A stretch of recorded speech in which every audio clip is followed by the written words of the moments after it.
The insane execution of the woman that shot Lenin. Vladimir Lenin was considered a revolutionary leader, so it's almost obvious that some people didn't like him and wanted him out of the picture. That's why there had been many assassination attempts on him. One such attempt was made by a 28-year-old woman who considered Lenin a traitor and wanted him dead. She was then executed fairly immediately. Let's take a look at her story and find out about her execution. If we talk about Lenin a little, he was widely regarded as one of the 20th century's most prominent and influential personalities, and was the posthumous subject of a pervasive personality cult throughout the Soviet Union until its demise in 1991. He rose to prominence as an ideological spokesperson for Marxism-Leninism and impacted the international communist movement. Lenin, a controversial and polarizing historic figure, is seen by his admirers as a defender of socialism and the working class. However, detractors accuse Lenin of building a totalitarian regime that presided over mass murder and political persecution. Now, coming back to the point, Fanny Kaplan was a Jewish lady from Ukraine who was a socialist revolutionary and an early Soviet dissident. She was imprisoned for attempting to assassinate Vladimir Lenin and was killed by the Sheikha in 1918. Demian Bedny, a famous Marxist poet, observed the execution for revolutionary inspiration. Fanny Kaplan's remains were ordered to be incinerated without a trace in retaliation for the murder and the killing of the chief of the Petrograd secret police. On the same day as the shooting of Lenin, hundreds were killed in the Red Terror, launched on September 5, 1918. The shooting also prompted the birth of the Lenin cult. Fanny Kaplan is known for this attempted assassination and its tragic outcome. Kaplan was schooled at home and soon left to work as a milliner in Odessa. She became a political activist at a young age and joined the Socialist Revolutionaries, a socialist organization, SRs. Kaplan was detained in Kiev in 1906 when she was 16 years old for her involvement in a terrorist bomb plot, but she was apprehended after a device she and her love partner were working on inadvertently exploded. She was sentenced to life in Katorga, a hard labor prison camp. She was imprisoned at Nerchinsk, Katorga's Maltsev and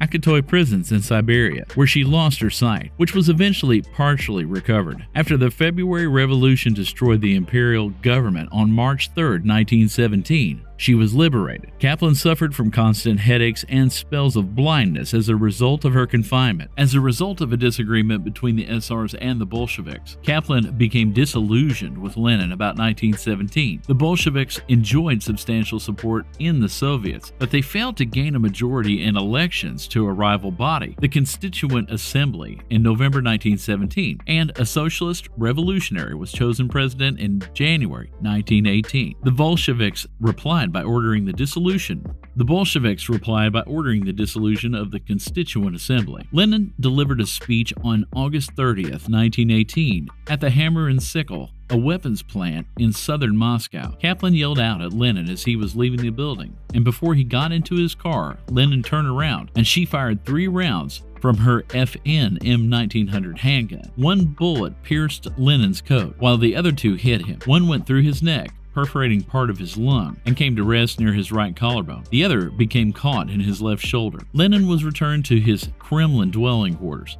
He was afraid that other plotters were plotting to assassinate him and refused to leave the Kremlin's protection to seek medical assistance. Doctors were sent to treat him, but they were unable to remove the bullets because he was not in a hospital. Lenin lived despite his severe injuries, but his health never fully recovered from the attack. Lenin was returned to his Kremlin dwelling quarters. He was concerned that other plotters were plotting to assassinate him and refute his claims. There are conflicting accounts of her capture. According to Deputy Commissar S.M. Batulin's account, he was within 20 steps of Lenin when he heard 3 gunfires and saw him face down on the ground.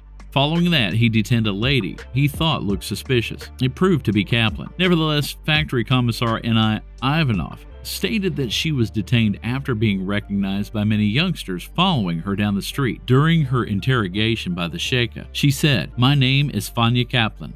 I shot Lenin today. I accomplished it all by myself. I'm not going to tell where I got my revolver. I will not go into specifics. I had long planned to assassinate Lenin. He is a traitor to the revolution in my opinion. I was deported to Akuti for my involvement in the killing of a Tsarist officer in Kiev. I worked hard for 11 years. I was set free after the revolution. I liked the Constituent Assembly, and I am still for it. Kaplan was killed in Alexander Garden when it became evident that she would not implicate any other accomplices. On September 3, 1918, the Kremlin commander, former Baltic sailor P.D. Malkov, and a gang of Latvian communists carried out the order with a gunshot to the back of her skull. Her body was stuffed into a barrel and set on fire. Yakov Slerdov, who just 6 weeks previously ordered the killing of Tsar and his family, issued the order. When no bones were found, rumors of her survival in Serbian work camps lingered for years. Grigory Semyonov, a Soviet military officer who subsequently testified against the group, stated in 1922 that Kaplan was a member of his organization and that he thought she was the ideal person to carry out the attack on Lenin. Several historians, including Dmitry Volkogonov, Arkady Vaxberg, and Donald Rayfield, have questioned Kaplan's involvement in the assassination attempt.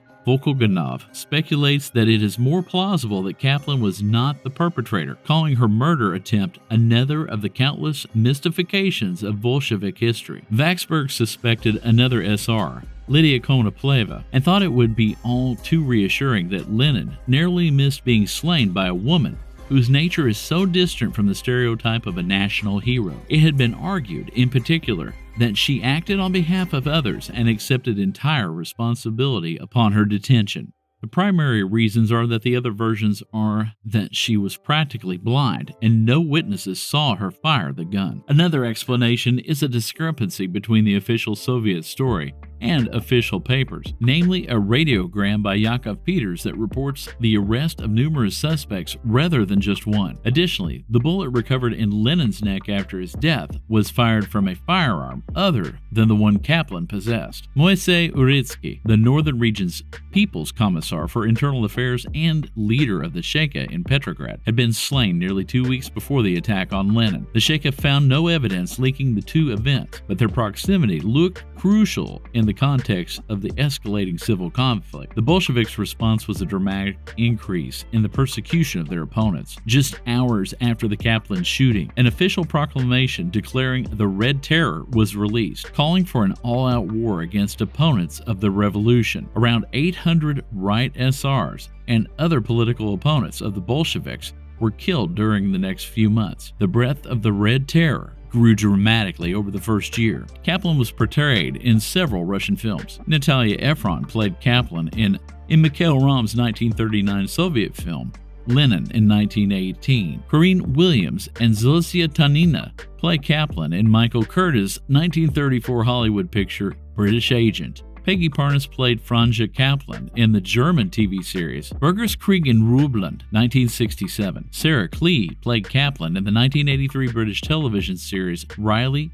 Ace of Spies. Fanny Kaplan's life was also shown in the Ukrainian film My Grandma, Fanny Kaplan, in 2016, directed by Olenya Demeneko. Thank you for taking the time to watch. If you'd like us to make more videos like this, please subscribe to the channel and leave your video suggestions in the comments section.